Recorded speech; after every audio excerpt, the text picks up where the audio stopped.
Friday means it is Roadie Roundup time, and how cool is this? Look at this trio I have joining me right here today. We have our friend Rosanna Ortiz from Style Week, Naomi Salvatore is here, and of course, Nick G from Hot 106. Good morning, everyone. Good morning. Good morning. So much to talk about right here, but let's get right to it. A lot of topics, so much in the news, and we, of course, want to get your unvarnished opinions on all of them.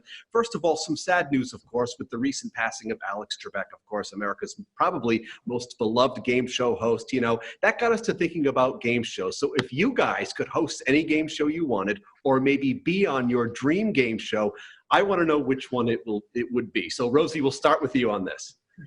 I would love to be a host on the Newlywed Game. I loved how couples would get into such a quarrel after they didn't know the right answers about one another. I thought it's hysterical. All right, so you think you could be a good referee there? I think I could, absolutely. I'd be like, whoa, whoa, whoa. I can hold them back just like Jerry Springer. So if Newlywed Game and Jerry Springer had a baby, I think that would be my ultimate game show.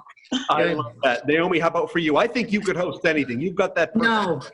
You know what? I love Jeopardy, but it was for really smart people. Like the questions were too hard. So I'm more of a word person. So I loved games like Password. Remember Password? Is it not even on anymore? I had the Password game where you slip the card into the little blue thing. The word came out in the red window. Do you remember that? Yes, of course. Okay, but really, $100,000 pyramid would be the game I'd want to be on. That's a good Great one. How about for you? Love that game. So for me, it would be hosting and being on Wheel of Fortune. First off, Pat Sajak has had that job forever, so good longevity as the host of that show. And then I actually have a cousin, Billy, who went on Wheel of Fortune and won a ton of money. So that would be mine, Wheel of Fortune for sure. Oh, absolutely. I love Wheel. Oh, that. Also, how can you not say Price is Right? That's the other one. Price is Right. Make it easier. I never knew how much anything costs because I did the grocery store, so I just take it off the shelf. And then you dress up to get on there too. You have to dress up to be a contestant, or like if you dress up a lobster or Hello Kitty, you get up first. I love all those choices. Moving on here, you guys. Miley Cyrus's "Party in the USA," my ringtone for many years now, has recently returned to the charts. So I want to know, what is your guilty pleasure song? Nick, I'm going to open up with you this time. So I think this classifies as a guilty pleasure because being a huge Patriots fan, Living on a Prayer by Bon Jovi, every time it comes on at Gillette, every time it comes out when we're able to go to bars or at a house party, anytime that song comes on, you kind of turn up. So that's Living on a Prayer for Bon Jovi for sure. Great one. How about you, Naomi? Well, I love so many songs, and music is so powerful to me. I just, brings you to places and memories when you hear it. Girl from Ipanema was my favorite song, just because I thought I would be like a 9-foot-tall model with legs from here to eternity, walking the beach and with like a cocktail in my hand. But my all-time favorite, Everlasting Love, Natalie Cole, This Could Be, you remember? Because you remember the refrain in the middle, hugging and kissing and squeezing and loving forever, forever. Remember that? You remember? I do. I'm just letting you roll with it.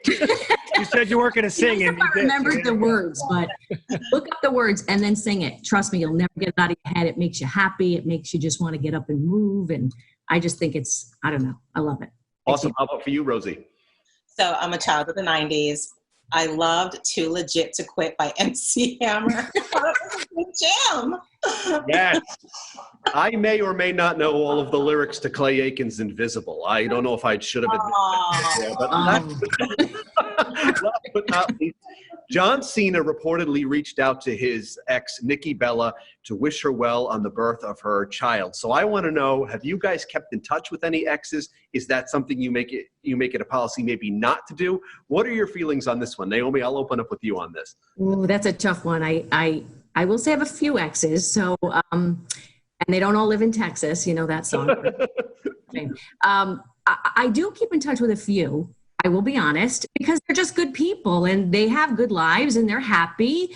The ones that I don't keep in touch with, they don't want to keep in touch with me. So I think it kind of works both ways, right? Could that possible? Rosie, how about you?